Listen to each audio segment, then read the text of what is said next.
Welcome to CU Progressive News for May 30th. We'll focus on Illinois budget impasse and how it's affecting social service and not-profits with guest Laura Huth in the studio. And in the second half hour, Brian Dolinar, who has spent the last several months lobbying and preparing for passage an Illinois prison phone justice bill, will be in the studio to talk about that legislative victory, which happened last week. You are listening to WEFT Champaign 90.1 FM. Streaming online at weft.org. CU Progressive News, which will air on Mondays during this WEFT extended courier from 6 to 7 p.m. through July. With your help, we will sustain it through the summer and then transition it to a half-hour program in the fall when the Friday Forum comes off a hiatus. We're laying the groundwork to emulate other successful community radio stations that most often have daily local news programming. CU Progressive News integrates a progressive calendar and investigative journalism with a bent toward local progressive social justice and political matters. We're affiliated with and indebted to The Public Eye, which is a program of the Urbana-Champaign Independent Media Center. Public Eye is a local online and print newspaper and will be a primary source of news stories.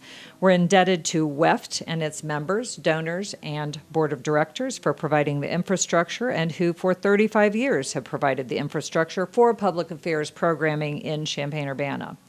A video of this program can be seen on Thursday nights at 10 p.m. on UPTV, UPTV, as well as UPTV's YouTube channel. We soon intend to be airing the program on WRFU Low Power Radio and WBXC Low Power TV as well. We intend to make the Progressive Calendar an affiliated project that feeds both the CU Progressive News and is also available, updated, and ongoing versions in print, on air, and online.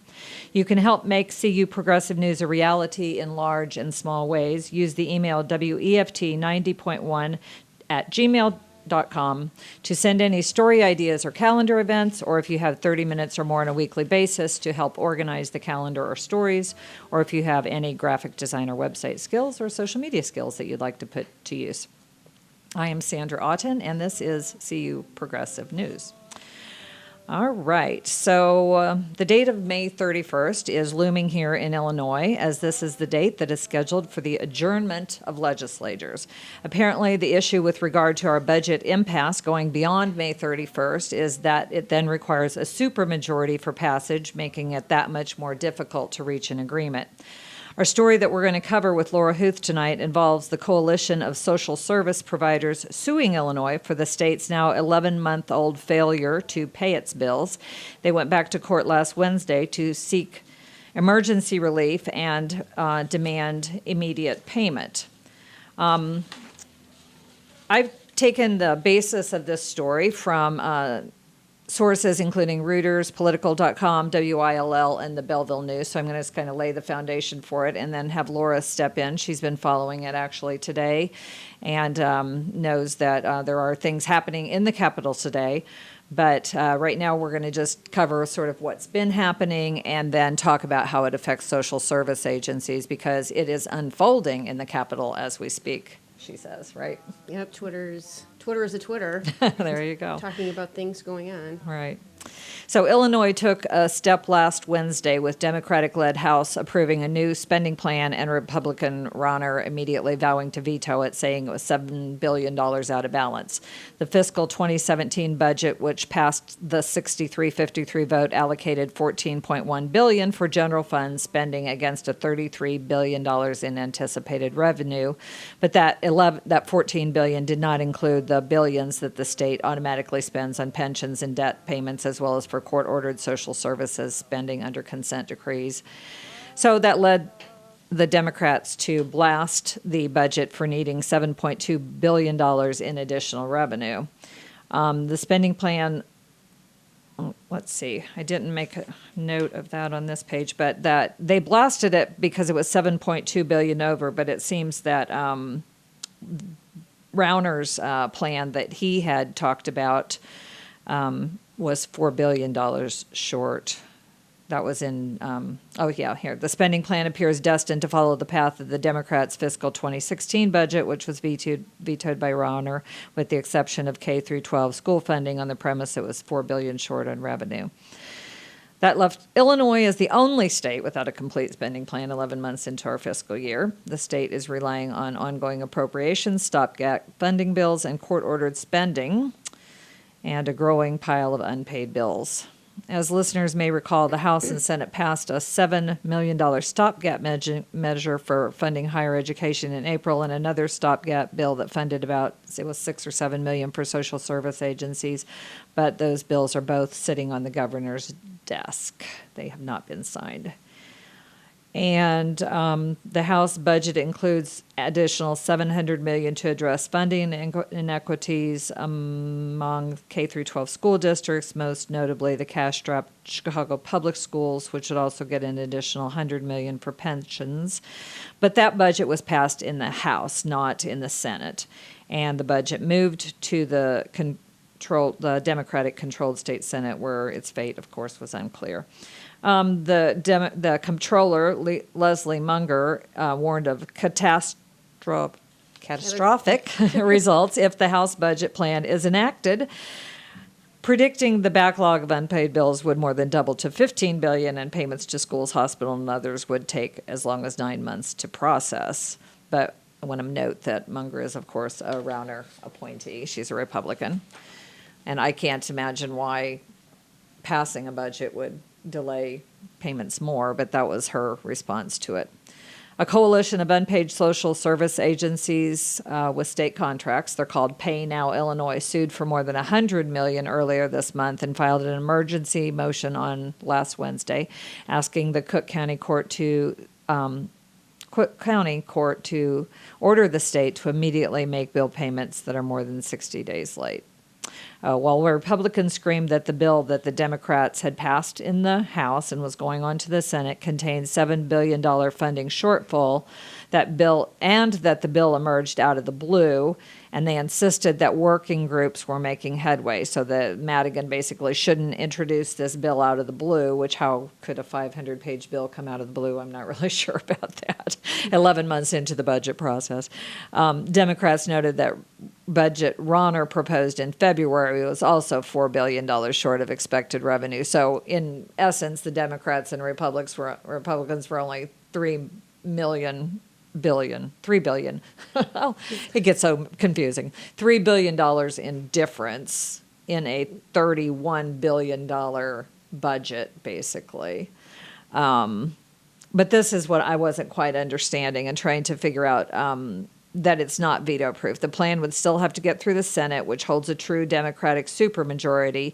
If it does, the House roll call of 63 to 53 almost assures it could not mount a successful override, which would need 71. So I guess if Rauner vetoes whatever the Democrats pass, then they need a 71 majority in the House, which they probably don't have. So what do you know about it, Laura?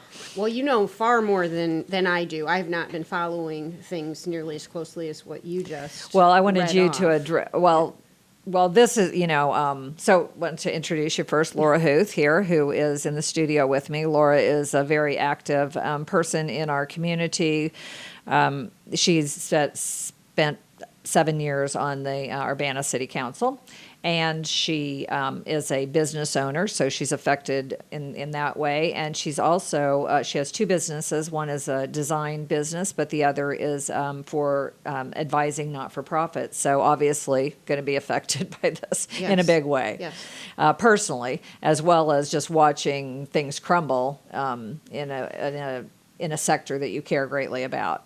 Yes, the last year has been excruciating to watch. Many of the organizations, the hundreds of organizations that I've worked with, which are primarily in Illinois, have suffered a great deal with what is happening and what has happened. I think the pain that we're feeling now in the nonprofit sector, and I understand other sectors are also impacted, but the one I'm most closely watching is the nonprofit sector. The longer this goes on, the more things are going to spiral out of control. Even if a budget miraculously came out of today or tomorrow and it was signed by the governor, we have years and probably decades worth of damage that has been done, some of it that has been, I think, permanent. Right, it's irreparable. When you close Yeah. down some social service agencies, it takes so much to start an agency. It takes so much to start a business, all the resources, all the hiring, all the, just getting things established and procedures in place and all of that. And you dismantle the whole thing. And it's you just don't, oh, now we're going to reopen the door from the other side. That doesn't work that way. I think that, as much as it hurts me to watch my colleagues in the nonprofit sector not know if they have jobs, know that they no longer have jobs, see their hours being cut, seeing their lives basically being dismantled, what I think concerns me even more are the faces and the families that are behind those social service agencies, the very human impact of the people who these organizations are their safety nets. And when we're talking about people who need mental health issues or mental health assistance, who need housing assistance, who need food assistance, there's a lot of day-to-day families out there that are, that's the type of we can't recover from that I'm most concerned about. Right. Yeah. It is, I've started plenty of nonprofit organizations, and you're right. It's not an easy thing, rebuilding in that sense. But, once you've got a family or a child who no longer has the support services that they need, there's a place where, you can't recover from that. And that's what concerns me most about this is it seems that there are many in Springfield that are forgetting the very real faces and impacts that this budget crisis is having. Can you think of any specific examples that you're thinking about? Well, I know down in southern Illinois, there's a homeless youth program that serves 7 counties that was forced to shut its doors. This was a couple of months ago, so they've been without that program for a couple of months. And when programs like that close, it's very dangerous. You've got, youth who are homeless for whatever reason, no judging there. And when they find themselves in a shelter and they are working to rebuild their lives and get the assistance that they need, and suddenly that program is no longer there, what are they going to do?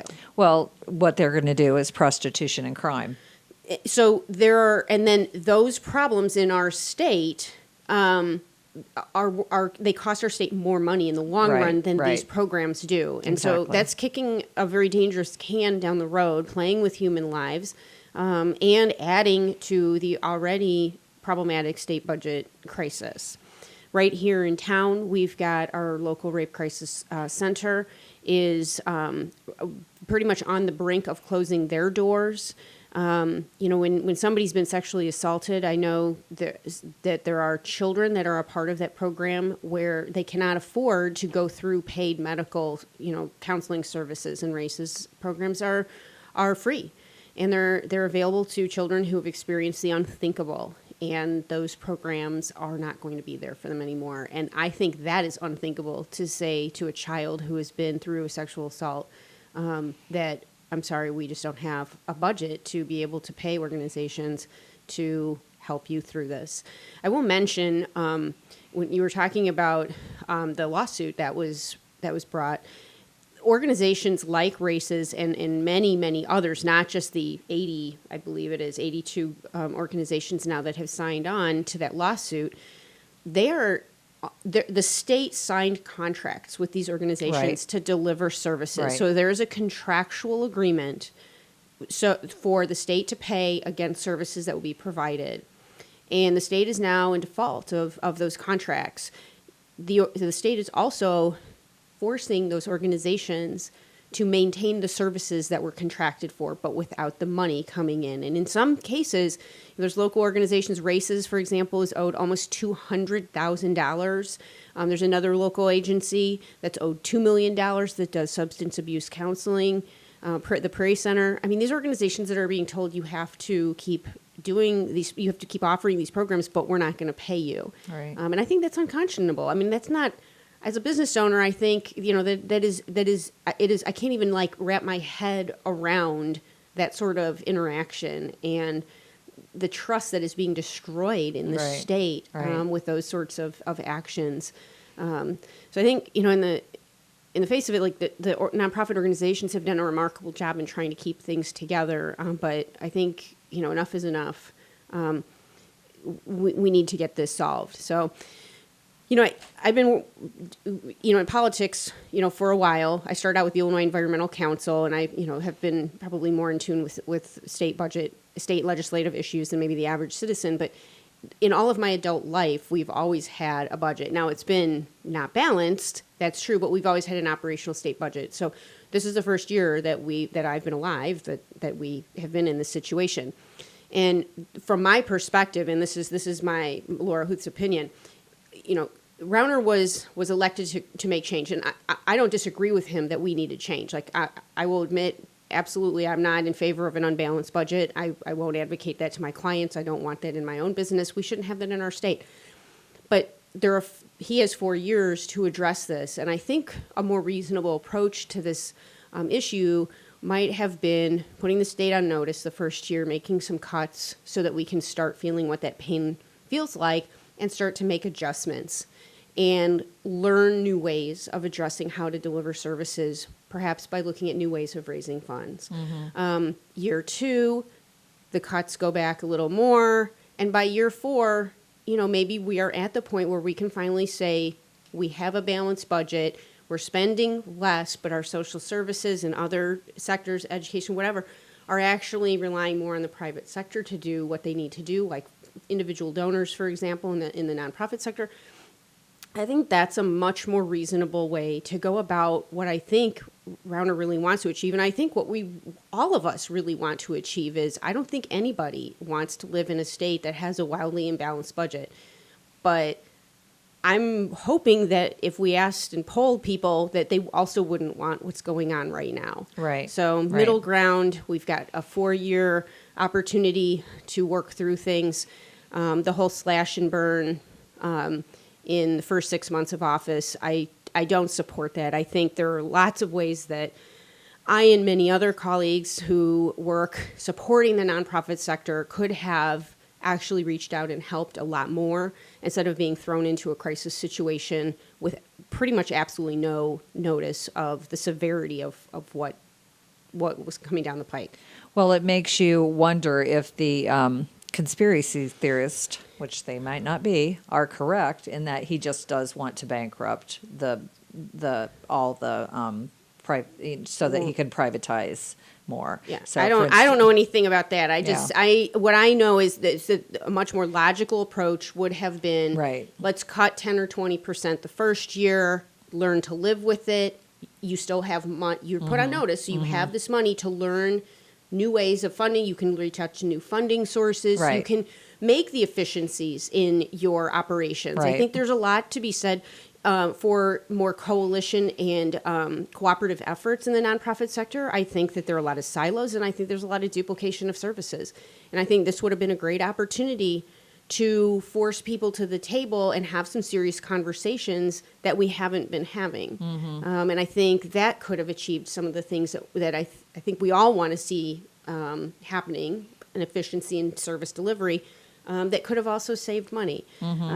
So I just think that it was an irrational approach that I would liken to slash and burn. I would have liked to see it unroll a different way, same end in mind, a balanced budget, but without, the thing that bothers me at the end of each day are the human lives that are being impacted by this. And the longer this goes on, the more those faces appear, and it's devastating.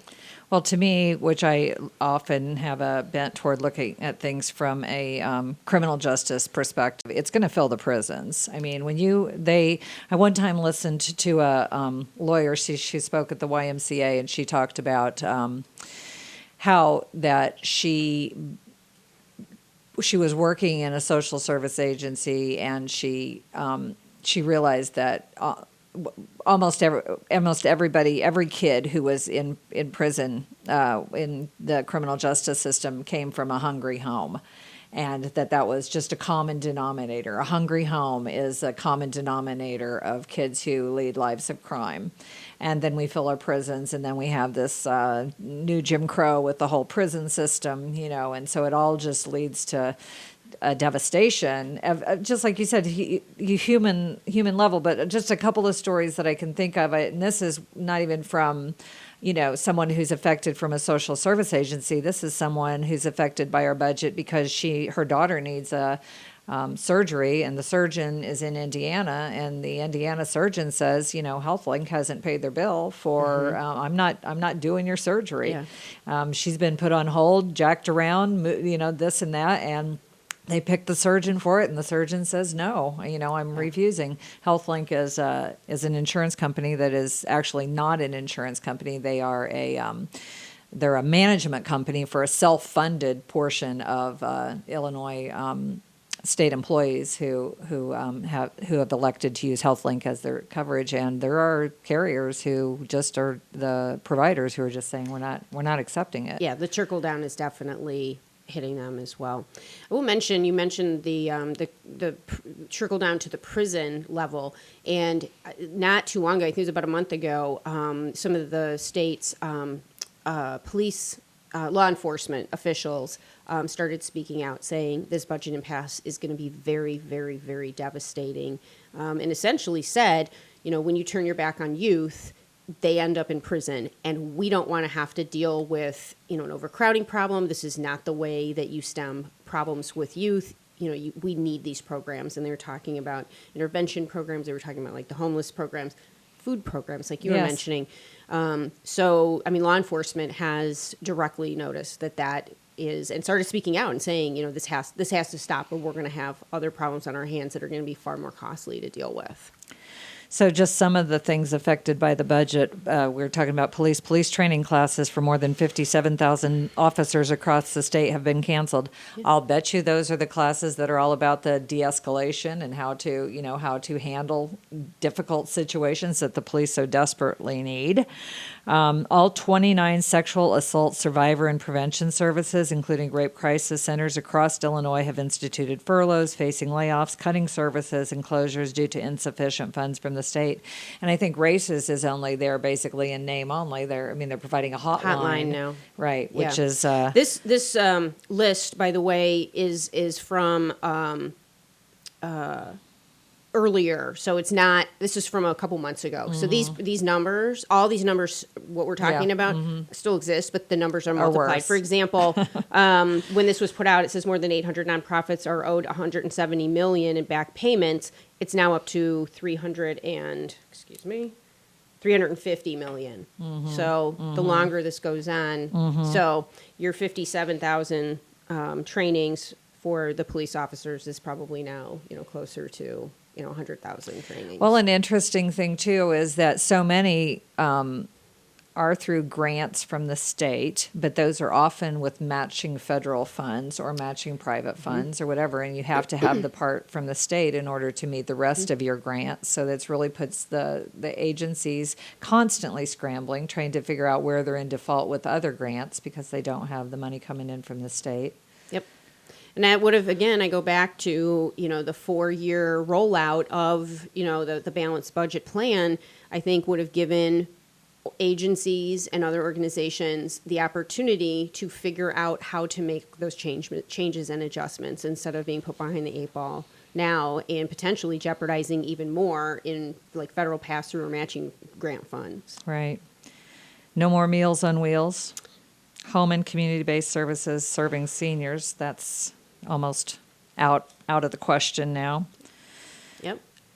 And not to speak of all the MAP grants, the students who are affected in that way. So it is devastating. I hope we hear something really good in the next day or two. Tomorrow. And I guess tomorrow is really the deadline. So Laura, thank you for joining me today. You're very welcome. Yeah, and thank you for having me. hopefully next time you come, we'll have better news to deal with. Yes. All right, we're going to switch places here for a minute, and I'm going to have Brian switch chairs with you. He's going to be joining me here. Try to stay out of the way of the camera as you go through there. All right. Brian Dolinar is in the studio. Thank you, Laura Huth, for coming in and talking about the social service agencies and how they're affected by the budget impasse and what's going on. I have some announcements that I want to make before we get into our next topic, which we're going to be celebrating a victory that happened in the Senate this week with regard to the phone justice bill that Carol Ammons had worked with. So, but first, these announcements. Wednesday, to celebrate Carol Ammons' birthday, she's hosting a community celebration, complete with a bounce house, face painting, snow cones, and of course, voter registration, King Park in Urbana. And keep wanting to talk about the People's Potluck because it's such an interesting group of people that have been getting together. If you like CU Progressive News, you're going to love the People's Potluck. They're a group of people working to build a platform and structure to seize political power in Champaign-Urbana. They're tentatively calling it the People's Agenda. The ultimate goal is to realign the local elected officials, boards, and commissions and policies to reflect a populist message that supports our safety net programs, addresses institutionalized oppression, and gives a voice and power to the most marginalized community members. You can join State Representative Carol Ammons, Danielle Chenoweth, myself, and others for the third community conversation focusing on ways to engage in the political process. It's a potluck, bring a dish to share, and there will be beverages, plates, and utensils, and childcare provided. The next one is June 12th from 4 to 6 p.m. at the Channing Murray, 1209 West Oregon. 3 to 4 p.m. is the social hour, 4 to 6 is the actual meeting, and then there will be a time of social time and cleanup afterwards. Guests are invited to participate as much as their schedule allows. Changes in station management here at WEFT. The board unanimously agreed last Monday to abolish the rapid response team in acting as the general manager and instead have the board executive committee act as the general manager of the station. That committee consists of Vicki Nieswander, the board chair, Al Kurtz, the vice chair, Mark Nieswander, secretary, myself, treasurer, and Barb Tropinski Roberts, member at large. While I'm thinking of the board, I'll remind you that the views and opinions expressed here are those of the speakers and do not necessarily represent those of WEFT. We do respect it. We don't represent those of WEFT, its board of directors, associate station manager, or Prairie Air Incorporated. Remind you, going off of something that we talked about extensively last week, which was the Kickapoo Bike Trail, that bike movie night is tomorrow night, Tuesday, May 31st at the Art Theater. It's a celebration. Doors open at 6:30. There's a program begins at 7. Bike parking is provided, of course, and there's going to be bicycle film shorts and then a feature-length documentary called Bikes versus Cars. And a couple more things.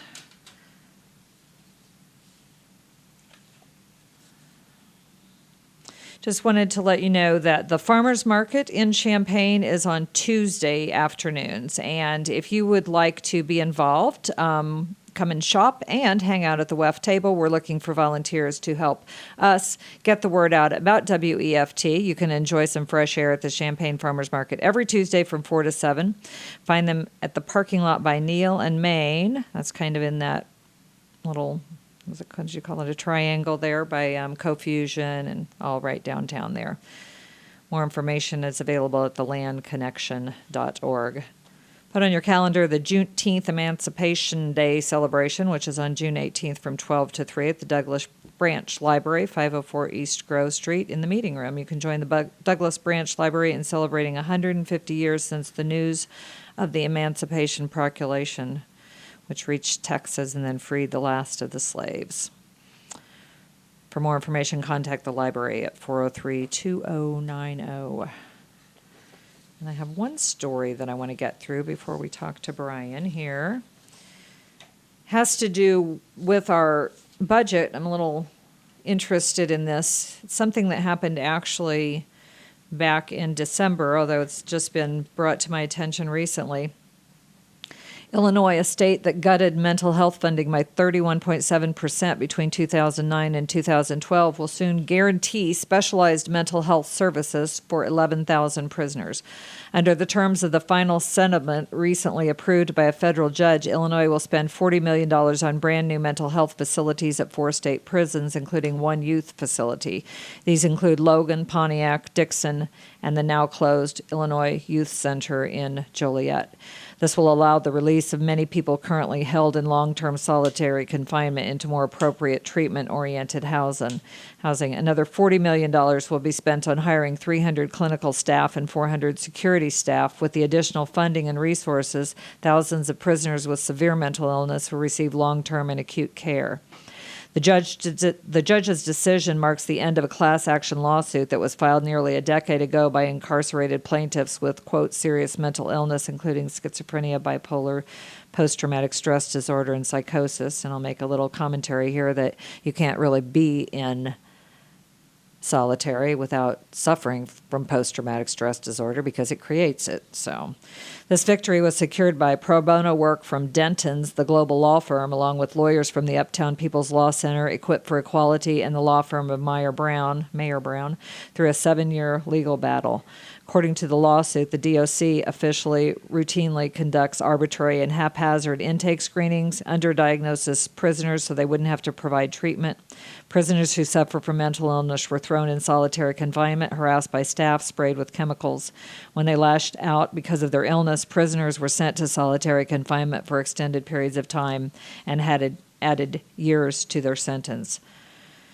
From 2009 to 2012, Illinois slashed more mental health services than all but 3 states. With the closure of psychiatric hospitals and little funding for facilities that remained open, people struggling with mental illness had little to no access to life-saving care and wound up behind bars as a result.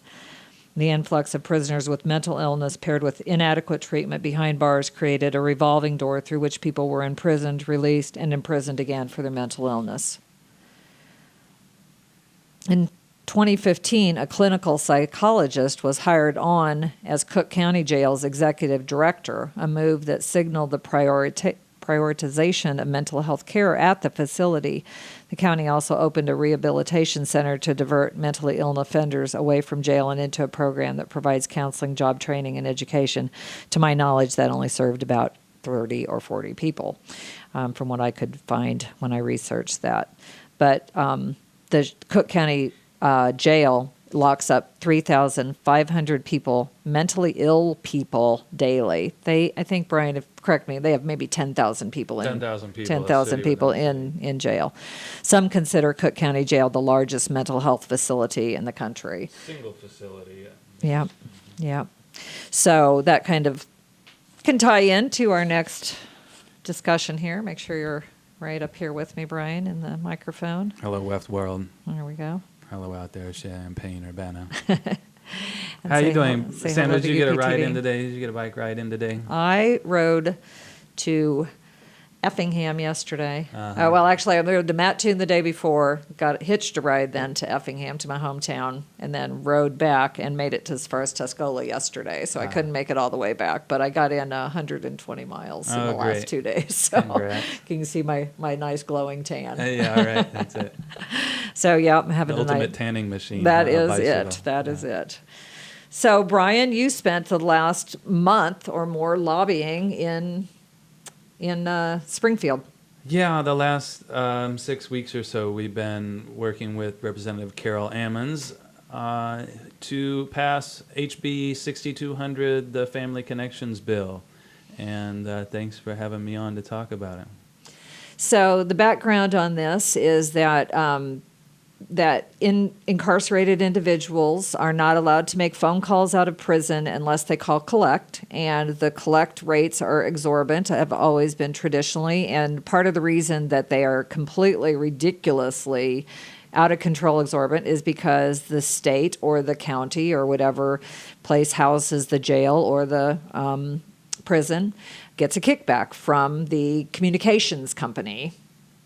In this case, what was the state of Illinois' contract? Securus owns 85% of the county jail contracts in Illinois, and they also operate, including Cook County Jail. Securus has the contract, as well as the contract with the IDOC, the Illinois Department of Corrections. And it's the IDOC phone rates that will be impacted by the new law that was passed out of the Senate, and we've got a few more technical votes that are going to happen this week, and then the governor is expected to sign it into law. Well, that surprises me. Yeah, we got a lot we got a lot of movement on the bill, and we got a vote out of the House. We needed a minimum of 60 votes. We got 69 votes, and we got a solid vote in the House. We got out of the Senate committee we needed, I think, 7 votes. We got 9 votes, so we were showing a lot of support and gaining momentum here. Until the governor's office stepped in, and we had initially proposed 5 cents a minute, in line with other states like New York and New Jersey, who have rates at 5 cents or less. And so we negotiated a rate of 7 cents a minute. That'll take place, begin in January 1st of 2018. The new rates will take effect in Illinois. This will effectively cut rates by half in Illinois. Previously, the IDOC had collected some $12 million a year off of these phone calls. It's an exclusive contract that they have with Securus. So Securus and the IDOC negotiates a contract, or they did so in 2012, to allow for a certain percentage of what they call commissions, or what we call kickbacks, that go directly back to the state, singly for the right to an exclusive contract. There's only one phone company, one phone call you can make out of the IDOC, and they take off out of every $4, costs $4 for a typical phone call in Illinois. $3 typically goes back to the state. So a $4 phone call is now going to be reduced to about $2. And it's interesting that it was negotiated on the rate, not on just that we're not taking kickbacks and we're going to open up the bid to anybody who can give us the lowest rate. Is that because there aren't any other companies that would bid against Securus, or do you have any idea about why that was done that way? Certainly, for people like the governor who would support competition, this might be a feasible solution. But Securus has the contract for the IDOC. They are one of the largest providers, and I suppose they would argue most efficient. But certainly there were other ways to skin the cat. But it was decided this way at the federal level too, right? So talk about the fact that we did it locally. We had how long ago was that again? I know you remember this that. This comes on the heels of the FCC's decision in October 2015, just this past October. Right. But this is an issue that we've known about since 2004, 2005, when we renegotiated the contract here in Champaign County. Right. For the county jail. Right, which was really kind of revolutionary because it wasn't being done anywhere. There wasn't any place in the state of Illinois that didn't accept a kickback at the county level back 10, 12 years ago, when our county board was brought to their attention through CU Citizens for Peace and Justice. And there was lobbying done, and the county board decided to do the right thing and to eliminate the kickback, and then start working on what the rate would be from there. So it was done in a little bit different way. But then we know that Danielle Chenoweth went to work for Magnate, right? Is that correct? Went to work for Magnate and the Center for Media Justice, which is involved in the national campaign for prison phone justice. Right. Yeah. So a local activist here got involved with the federal campaign and helped provide a lot of testimony out in Washington, and did a lot of lobbying through this organization called Magnate. And so she became aware of it, very aware of it there. And then that was last year, correct? October of this past year. October of 2015.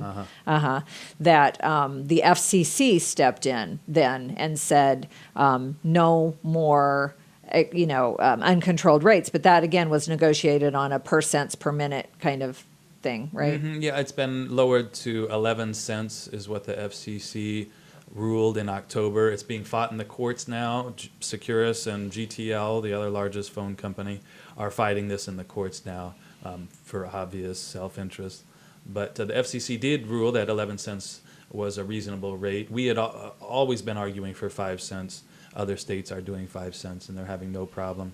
But they reached a 11-cent rate as a cap, a maximum of what could be charged. And we were the first state here in Illinois to really advocate in the wake of this decision to lower the cost of the phone calls. And indeed, Commissioner Minion Clyburn, who had been the champion of this issue on the FCC. She's the commissioner of the FCC. Yeah, Minion Clyburn said in her statement that she urged states to take the next step in passing further regulation. So we took the opportunity. We saw a window here, despite all the crazy impasse in Springfield. And I was there last week. I saw it. It's getting really crazy, and it's going to get weirder in the next 24, 36 hours. So we saw this window that on the heels of the FCC vote that we could forward this legislation in Illinois, and I think we read the cards right. Mm-hmm. And big congratulations to Carol Ammons, who wrote the bill and sponsored it, helped organize the lobbyists, you, Danielle, and other people who you recruited locally. Mark Enslin went over one day, I went over one day, lots of people came over and did what we could. Right, there were a lot of volunteers, but really I think what's been a real game changer in our campaign, the way we approach things here from our experience out of the Independent Media Center, out of our experience with CU Citizens for Peace and Justice, is really highlighting the stories of folks who are paying these bills, the families who have loved ones incarcerated and been paying thousands of dollars of bills over the years. So I want to ask if you remember the name of Terrell Layfield. Yeah. Terrell Layfield, sure. who was in the county jail and was one of 3 suicides in 2004. 3 suicides within a 6-month period, which was like 30% of all jail suicides in the state of Illinois. And that was some of the research that, Sandra, you dug up at the time. $14,000 a month the county was taking in kickbacks at the time. Oh, was it 14? I was remembering it was 11. I know I was so blown away by it. I had to go do the research, yeah. Yeah, but it was, yes, Terrell committed suicide, and then I was in touch with his wife, and she talked to me about how she couldn't keep in contact with him, and his led to his suicide was in part due to the fact that he had no one to talk to and had no, there weren't. It was just it was what it was. There's no The family point. had run up bills, Yes. and the phone line was cut off, and they couldn't talk to him. That's right. Yeah. That's right. And things spiraled out of control for Terrell, who was held in the county jail here. He had no mental health history going in, and it wasn't a violent crime that he was in for. He wasn't facing prison sentence necessarily, like you might think some people would commit suicide if they thought they were going to prison. Wasn't even that desperate of case, but yeah. An alleged suicide. We still don't know. We looked into those 3 cases, and it was still very uncertain. And what happens behind closed doors and behind walls at the county jail here is often hard to decipher. True. But it was the family being willing to step up and start raising questions about what happened, and starting to tell their story about what happened. And so She came to the county board. right. Yeah. She did. His wife did, and talked about the suicide. Right. And so there was other individuals here. We got involved in the last 2 years in the national campaign, and the first thing we started to do is to go start collecting stories of people who have been dealing with paying the cost of these phone calls. So there's people like Miguel Saucedo. He was a PhD student here in ed policy, but he has a brother who's been locked up for a decade plus in Illinois prisons here. And Miguel's from Little Village, Chicago, a Latino neighborhood in Chicago. And he told a story about, just adding up the dollar amounts. The family's paying $100 a month, $1,000 a year, over 10 years, over a 20-year sentence. They're going to be paying $20,000+ for these phone calls. And one of the things, too, and we'll get back to some stories, too, but while I'm thinking, I want to mention that one of the things that the communication companies want to do is to actually eliminate face-to-face visits and have these video visits instead, which, of course, is just more part of the prison industrial complex, more part of isolation and devastation, because Skyping is not the same as being, face-to-face with someone. And so that's all part of the scheme, really, that is involved with this. So being able to control this so that doesn't, so that we all have our eyes on it, and so that they know they just can't keep doing business as usual as it gets more and more, horrendous what's happening in the prison industrial complex and what's happening with imprisoning so many of our population. And Exactly, yeah. The FCC is currently hearing the issue of video visits, and indeed, for a phone call, it's $4 for 30 minutes. For a 40-minute video conference, it costs $40. yeah, That's what Securus is charging companies, and this is this huge profit margin that they're seeing in their future. Of course, for you and me to make a Skype call is nothing, but the companies are trying to take advantage of this technology and all the promises of new technology. Now, of course, families in Chicago, you got a loved one incarcerated in downstate Illinois. They can be 4 or 5 hours away, so a $40 phone call is a lot easier than a $400 trip to Southern Illinois. So Securus sees these opportunities and is trying to seize them. Right? yeah. If we do nothing else with this news show, I just want to enlighten people and have them pay attention to this slavery that is going on right under our nose. We talked about Pontiac being one of the places that's going to get mental health services potentially if we have a budget. I don't know how that story plays into effect with our budget. But Pontiac's only 60 miles from here, and I've been to Pontiac to do some visitation with some friends, and it's a torture facility. It's got so many people in solitary confinement for no good reason, and just 60 miles from here, people are living lives of torture. Many people for very minor infractions, and to not make society safer, because these people will get out and they will be harmed irreparably by this incarceration. So we're just living in.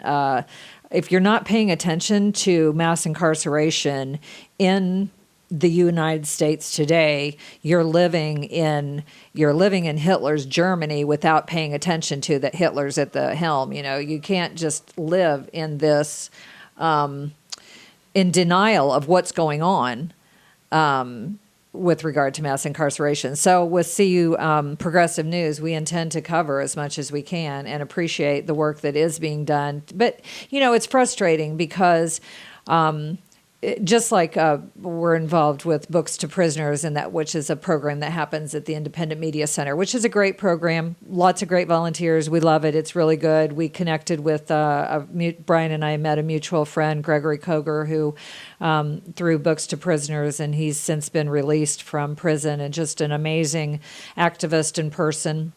But, Greg did time in Pontiac. Yes, he did. He's been out for 10 years, and he's still suffering the impact of doing solitary for some 6 years in Pontiac. He's been out for 10. Yes. So it's long-term effect. Long-term really effect. destroys people. It does. And it's infuriating for us to have to chip away at this system that is, to make phone calls less, to give them books, when in fact it's just the crime of how many people we have in prison is our crime. It's our crime that we would treat people this way, that we would think that as a society that this was an acceptable thing to do. And we had a small victory here, pennies on the dollar victory, and we got all kinds of pushback just trying to push this little law. We heard people that, their prison is bought into a municipal water source, and if we take away the funding from the phone calls, the prison is going to be able to afford their water bills, and the city is not going to be able to afford water. They're going to lose water. People aren't going to be able to afford water because of this tiny little phone bill. Now, there's also a bill that was just in the legislature as well, limiting solitary confinement to 5 days. Got very little traction. I mean, if we got so much resistance, you can imagine for real systematic reform how difficult that's going to be. But it's a fight that we've got to wage step by step to roll back this massive prison beast. Yes, we do. That's absolutely right. For those of you who haven't tackled the book, The New Jim Crow, it's a tough read just emotionally to read it. Can you remember who the author is off the top of your head? Oh, by Michelle Alexander, The New Jim Crow, of course. Thank you. Yeah, which really was a huge publication and widely read, and is really, I think two things in the last 5 years have changed our perception of mass incarceration. One would be The New Jim Crow by Michelle Alexander. Two would be Ferguson. Mm-hmm. That it really changed changed and reversed, we'd like to think, the trend of mass incarceration. Well, at least I wouldn't probably use the word reversed, but it certainly polarized. Something that was pretty, it strengthened both sides in an interesting way in terms of people who are being oppressed and their oppressors. And people who are sort of having to galvanize on one side or the other because it was so stark. What happened in Ferguson most to me was the knowledge that how many people were just being systemically fined into prison, right? Like that, like how many people, like their whole local governmental system was set up on fining people on top of fines on top of fines, and then incarcerating them because of the fines. So just something that you would think would be unthinkable, which is debtor's prison. Debtor's prison, right? Exactly. And we can believe this is going on in Champaign-Urbana. I guarantee you go to traffic court tomorrow, you're going to see the same thing in the Champaign County Courthouse. We'll talk a little bit about Court Watch. Do you know much about that program here? There's a court watching program if folks want to get involved. There's a Court Watch program that is operated in tandem with Champaign-Urbana Citizens for Peace and Justice. CUCPJ meets every Saturday, 4 p.m., and we're going to meet this coming Saturday at the Independent Media Center. And there are several court cases. If you can get in touch with either of us if you want to learn. If you just want to go sit on a court case, it's fascinating to just go spend a day over at the Champaign County Courthouse. It's a real educational It is. And if you don't want to do it alone, you could be mentored by somebody who's already doing Court Watch, Barbara Kessel, or someone who spends a lot of time doing Court Watch. So there are ways to be involved through CU Citizens for Peace and Justice, which, as Brian mentioned, meets every Saturday. Is that right? Saturdays at 4 p.m. Saturdays at 4 o'clock at the Independent Media Center, the old post office in downtown Urbana. As well, there is a group that meets on Monday nights at 6 or 6:30 called Build Programs, Not Jails, which is doing really good work in terms of keeping an eye on the Racial Justice Task Force that the county board has recently appointed, and trying to help keep that task force on task, and as well as trying to really bring just to light, the fact that we will, if citizens don't make a move to do something else, we will have a new jail. We will be funding a new jail here, and it will be nothing but a pipeline for Black people to go to prison, instead of having programs which will be for the underprivileged and the poor to get the services they need so that they can salvage their lives from the oppression that they live under. And it's not an easy transition to make, to live under oppression and to survive it without ending up in prison. So it's something that we as citizens need to really be aware of and to do our part. So if you can attend one of those meetings just to get informed yourself, stay tuned to this program. Stay tuned to WEFT on Saturday mornings. Aaron and Carol have a show. Carol and Aaron Ammons have a show every other Saturday. They had this Saturday, so they will not be on next Saturday when Eunice Buckner Boone is on, which is also an interesting show. But every other Saturday, Higher Ground addresses these same types of issues. 9 to 10 a.m. Saturday morning. 8 o'clock. 8 o'clock. Right 8 to 10. 8 to 10. Yeah. Okay. Yep, Okay. he's got 2 hours of programming here, and then follow that by news from Neptune with Paul Huth, who brings a worldview to the same kind of issues, and then the Labor Hour, which brings the labor view to the same types of issues, oftentimes with Gus providing commentary. Gus Wood providing commentary, so you can get some education that way. As a segue, I just want to make an announcement briefly about the new Public Eye, which is the May Day or labor issue of the Public Eye. We have the May Day speech by Gus Wood that he gave at the union for the May Day rally on campus. Gus's speech is reprinted. We also have news of the new little union in town, our non-tenure track faculty union here, NTFC, who just won a contract on campus. Other articles. Belden Fields tells you the story of Officer Matt Rush you didn't know about the story of Myron Scruggs, who was punched in the face by a Champaign police officer, with Matt Rush also in attendance. And other articles to look out for, coverage in the new issue of the Public Eye, which is out on stands this week. Absolutely. So you can pick it up at your local coffee shop, here down here at WEFT, at the IMC, at the libraries, I suppose. At the libraries. Good. Thank you, Brian, for being my guest today. Thank you, Sandra. You're welcome. You've been listening to CU Progressive News. Let me just tell you that this show airs on Mondays during the Weft Extended Courier from 6 to 7, and it will through July. With your help, we'll sustain it through the summer and then transition it to possibly 3 half-hour shows each week when the Friday Forum comes off a hiatus in the fall. We're laying the groundwork to emulate other successful community radio stations that most often have daily local news program. We also intend to make the Progressive Calendar an affiliated project that feeds both the CU Progressive News and is also available updated, ongoing, various forms and in print and on air.